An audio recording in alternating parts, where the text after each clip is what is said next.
తులారాశి వారికి ఈ సంవత్సరము రాహువు యొక్క రాశి మార్పు వలన ఎలాంటి ఫలితాలు ఉండబోతున్నాయి అనేటువంటి విషయాన్ని విశ్లేషిస్తాను. ఈ సంవత్సరము 18 మే 2025 నుండి 5 డిసెంబర్ 2026 వరకు రాహువు కుంభరాశిలో సంచరిస్తున్నాడు. అంటే 18 మే రోజున కుంభరాశిలోకి ప్రవేశిస్తున్నాడు. దానికంటే ముందుగా సంవత్సరంన్నర నుండి మీనరాశిలో సంచరించినాడు. ఇప్పుడు కుంభరాశిలోకి ప్రవేశిస్తున్నాడు 18వ తారీఖున గనక తులారాశి వారికి ఈ కుంభరాశి సంచారము ఎలా ఉంటుంది, ఏ ఫలితాలపై ప్రభావాన్ని చూపిస్తుంది అనేటువంటి విషయాన్ని మనం చూసినట్టయితే, రాహువు ఈ తులారాశి వారికి పంచమ స్థానంలో సంచరిస్తున్నాడు. ఈ పంచమ స్థానంలో సంచరించడం మూలకంగా కొన్ని అనుకూలమైనటువంటి ఫలితాలను, కొన్ని ప్రతికూలమైనటువంటి ఫలితాలను కూడాను ఇచ్చే అవకాశాలు ఉన్నాయి. అయితే ముఖ్యంగా ఈ పంచమ స్థానము పిల్లల యొక్క చదువు విషయంలో మీరు జాగ్రత్తలు తీసుకోవాలి. వాళ్ళ విషయం లోపల అనవసరమైనటువంటి చర్చల మూలకంగా వైషమ్యాలు, గొడవలు, వాగ్వివాదాలు సంభవించే అవకాశాలు ఉన్నాయి. అయితే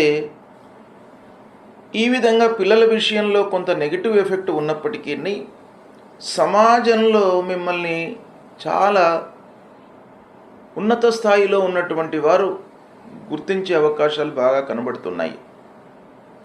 కనుక వారి మూలకంగా మీకు సహాయ సహకారాలు బాగా అందుతాయి. వాళ్ళ యొక్క మన్ననలను పొందుతారు.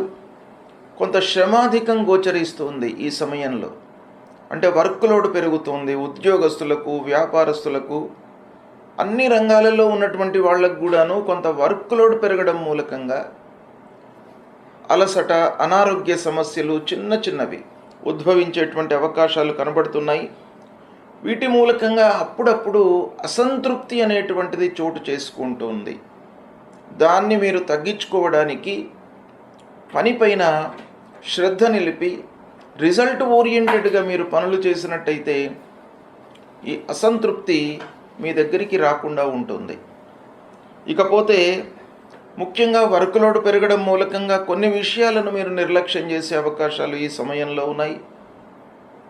సమయానికి భుజించకపోవడము, వ్యాయామము, శరీరంపై దృష్టి పెట్టకపోవడము, వీటి మూలకంగా కొంత మీకు ఇబ్బందికరమైనటువంటి వాతావరణం అప్పుడప్పుడు కలిగేటువంటి అవకాశాలు ఉన్నాయి.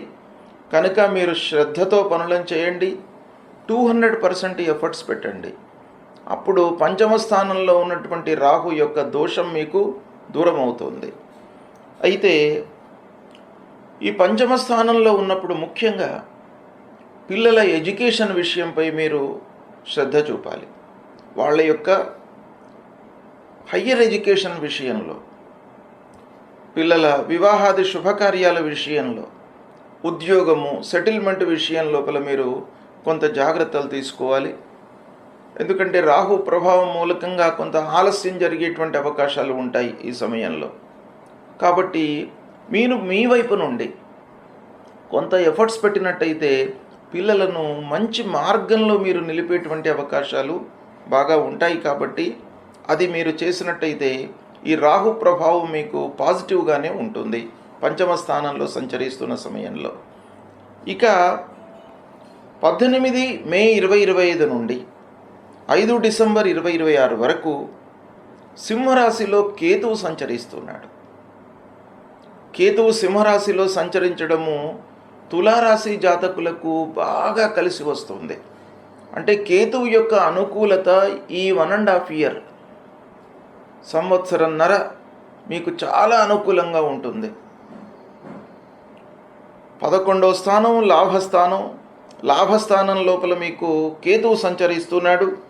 కాబట్టి ఈ కేతువు ఏకాదశ స్థానంలో ఉన్నప్పుడు ముఖ్యంగా వ్యవసాయదారులకు, పారిశ్రామికవేత్తలకు, కంపెనీస్ రన్ చేస్తున్నటువంటి వారికి, స్వయం వృత్తిలో ఉన్నటువంటి వారికి, వీళ్ళందరికీ కూడాను బాగా అనుకూలమైనటువంటి సమయం ఇది. వ్యవసాయదారులు, భూమి కొనుగోలు చేసేటువంటి అవకాశం ఉంది. ఇరుగు పొరుగు వారితో సఖ్యతతో ఉంటారు. సమయానికి అనుకూలమైనటువంటి వాతావరణం కూడాను వీళ్లకు కలిసి వస్తుంది. వీటన్నిటి మూలకంగా వ్యవసాయదారులు, పారిశ్రామికవేత్తలు సంతోషంగా ఉంటారు. ఇక వాణిజ్యపరంగా అంటే బిజినెస్లో ఉన్నటువంటి వారికి కూడాను లాభదాయకంగా ఉంటుంది ఈ సమయం. వాళ్లకును కలిసి వస్తుంది. చేతిలో ఉన్నటువంటి బిజినెస్ బాగా కలిసి వస్తుంది. క్రయ విక్రయాల మూలకంగా సంతృప్తిగా ఉంటారు. అయితే రాబడిని దృష్టిలో పెట్టుకొని వ్యవహారం చేయడము కొంత అవసరము. ఎందుకంటే రాహువు యొక్క పంచమ స్థితి ఈ లాభస్థానంలో కేతువు ఉన్నప్పటికీ కొంత ప్రభావాన్ని చూపిస్తాడు. కాబట్టి మీరు తప్పకుండా ఆదాయాన్ని దృష్టిలో పెట్టుకొని ఖర్చుపై మనస్సు నిలపాలి. దానికి సరిపడా మీరు ప్లానింగ్ చేసుకోవాలి. ఆదాయం ఎంత ఉంది, ఎంత వస్తుంది, ఎటువైపు నుంచి ఎంత వస్తుంది, మనం ఏమి ఇన్వెస్ట్మెంట్ చేయాలి, వీటన్నిటిపైన మీరు బాగా మనస్సు నిలిపి చేసినట్టయితే కేతువు మీకు బాగా సహకరిస్తాడు. అంటే ఆదాయం పెంచుతాడు. ఆదాయం పెరిగేటువంటి మార్గాలను మీకు చూయిస్తాడు కేతువు. కాబట్టి రాబడికి అనుకూలంగా మీరు వ్యయాన్ని చేయాలి. చేతిలో డబ్బు ఉంటుంది, ఇన్వెస్ట్మెంట్స్ చేయాలి అనేటువంటి ఆలోచనల్లో ఉంటారు. కొత్త వస్తువులను కొనుగోలు చేసేటువంటి అవకాశం కూడా ఉంది. కేతు భగవానుడు మీకు అనుకూలంగా ఉంటాడు. ఆధ్యాత్మికపరమైనటువంటి చింతనను మీకు డెవలప్ చేస్తాడు. అంటే భక్తి ప్రపత్తులను మీ లోపల పెంచుతాడు. దాని మూలకంగా మీకు ఇండైరెక్ట్గా ఒక సంతృప్తి అనేటువంటిది కలిగిస్తాడు. ఇక ఆభరణాలను, విలువైనటువంటి వస్తువులను కొనుగోలు చేయడము, సంతృప్తిగా ఉండడము. రాహు మూలకంగా కొంత అసంతృప్తి, కేతు మూలకంగా మీకు బాగా కలిసి వస్తుంది. కాబట్టి రాహువు యొక్క దుష్ప్రభావాన్ని ఇక్కడ కేతువు నిర్వీర్యం చేస్తాడు. ఏకాదశ స్థానం ప్రబల అనుకూలమైనటువంటి స్థానం కాబట్టి సంఘంలో నలుగురిలో మీకు మంచి పేరును కూడా ఇచ్చేటువంటి అవకాశాలు ఉన్నాయి.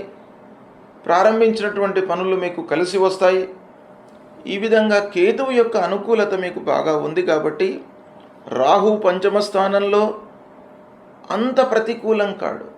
కానీ కేతు భగవానుడు మట్టుకు 11వ స్థానంలో చాలా అనుకూలమైనటువంటి ఫలితాలను ఇస్తాడు. కనుక ఈ రాహు కేతువులను మనం చూసినట్టయితే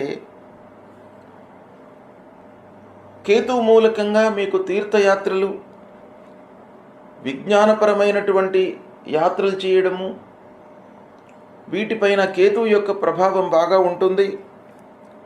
తర్వాత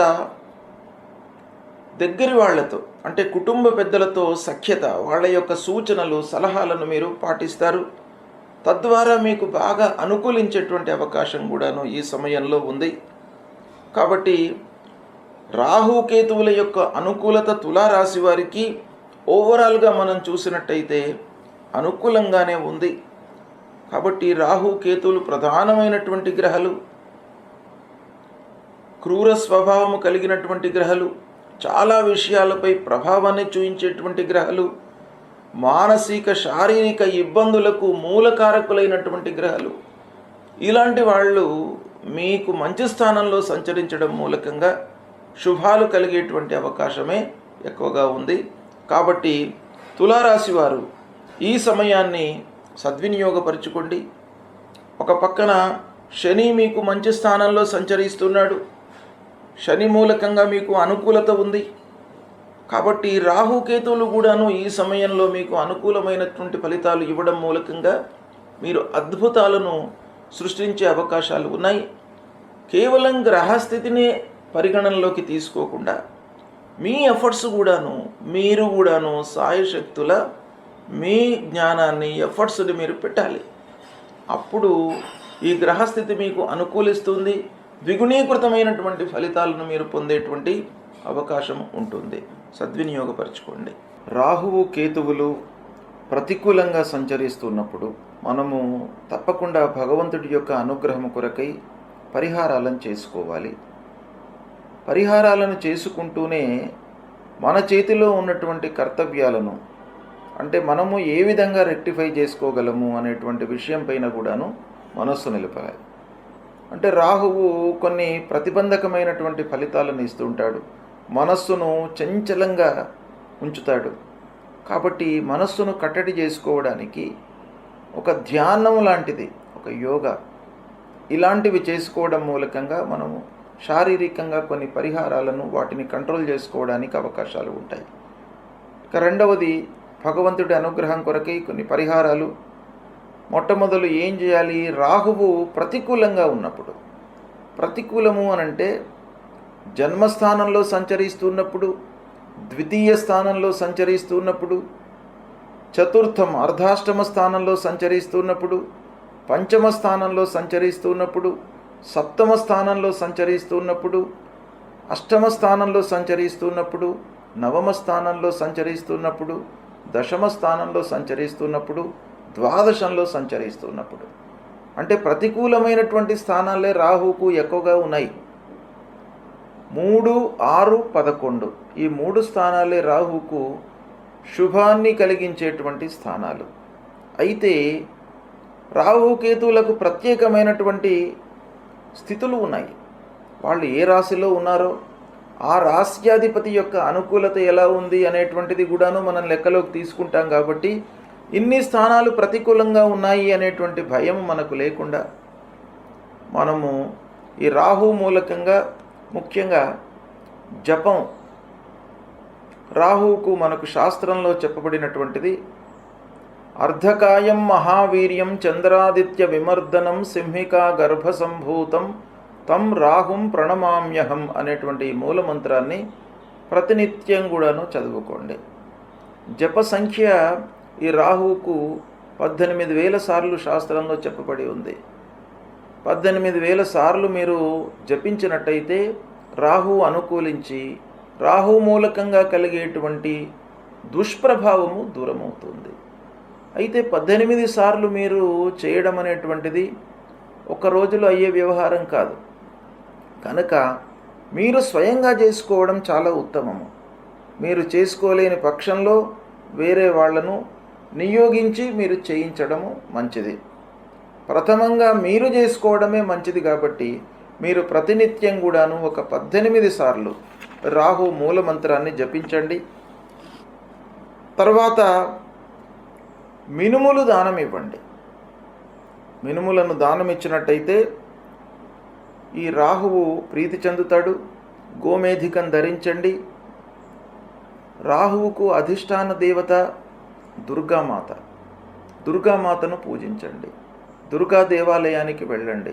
మహాకాళి, మహాసరస్వతి, మహాస్వరూపిణి అయినటువంటి ఆ అమ్మవారిని పూజించండి. దుర్గామాతను పూజించడం మూలకంగా మీకు భయభ్రాంతులు లేకుండా అమ్మవారు మిమ్మల్ని కాపాడతారు. కాబట్టి రాహు ప్రీత్యర్థమై దుర్గాదేవిని తప్పకుండా పూజించండి. అమ్మవారి యొక్క అనుగ్రహాన్ని పొందండి. ఈ విధంగా మీరు రాహు కొరకై చేయండి. ఇక కేతువు విషయం ఆలోచించినట్టయితే కేతువుకు కూడాను ఇవే స్థానాలు ప్రతికూలమని శాస్త్రం చెప్పింది. 3, 6, 11 స్థానాలు అనుకూలంగా ఉన్నప్పుడు మీరు చేయవలసినటువంటి అవసరం లేదు. ప్రతికూల స్థానాలలో సంచరిస్తున్నప్పుడు మట్టుకు తప్పకుండా మీరు పరిహారాలు చేసుకోవడం మంచిది. కేతు ప్రీత్యర్థమై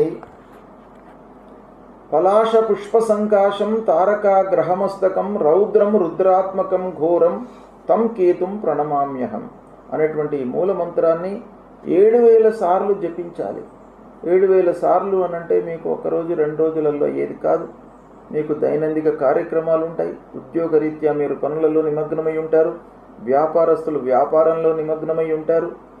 వివిధ పనులలో మనము నిమగ్నమై ఉంటాం. కాబట్టి ఈ 7,000 సార్లు ఒకసారి చేయడం మనకు సాధ్యం కాదు. కనుక ప్రతినిత్యం కూడాను మనం స్మరిస్తూ ఉండాలి, కీర్తిస్తూ ఉండాలి. కనీసం 7 సార్లు మీరు ప్రతినిత్యం కూడాను ఆ కేతు భగవానునికి ఈ శ్లోకాన్ని మీరు జపించండి. తర్వాత గణపతి కేతువుకు అధిష్టాన దేవత కాబట్టి గణపతిని పూజించండి. గణపతి దేవాలయానికి వెళ్ళండి. మీకు ఆటంకాలు రాకుండా గణపతి మిమ్మల్ని కాపాడుతాడు. ఉండ్రాళ్ళు నైవేద్యం పెట్టండి. ఉండ్రాళ్ళను మీరు ఆ నైవేద్యాన్ని మీరు ప్రసాదంగా తీసుకొని సేవించండి. అప్పుడు ఆ గణపతి యొక్క అనుగ్రహం లభిస్తుంది. తర్వాత కేతువుకు ఉలువలు దానం ఇవ్వండి. తర్వాత వైడూర్యం అనేటువంటిది ఉంటుంది, ఆ వైడూర్యాన్ని ధరించండి. ఇవి చేసినట్టయితే రాహుకేతువుల మూలకంగా మనకు ప్రతికూలమైనటువంటి స్థానాలలో సంచరిస్తున్నటువంటి దుష్ప్రభావము దూరమవుతుంది. కనుక పరిహారాలు తప్పకుండా చేసుకోండి. దైవభక్తి పెంచుకోండి. ఆ దైవాన్ని, అమ్మవారిని, గణపతిని ప్రతినిత్యం కూడాను మీరు స్మరించండి, కీర్తించండి, స్తోత్ర పారాయణాలు చేయండి. తద్వారా రాహుకేతువులకు సంబంధించినటువంటి దుష్ప్రభావం దూరమవుతుంది.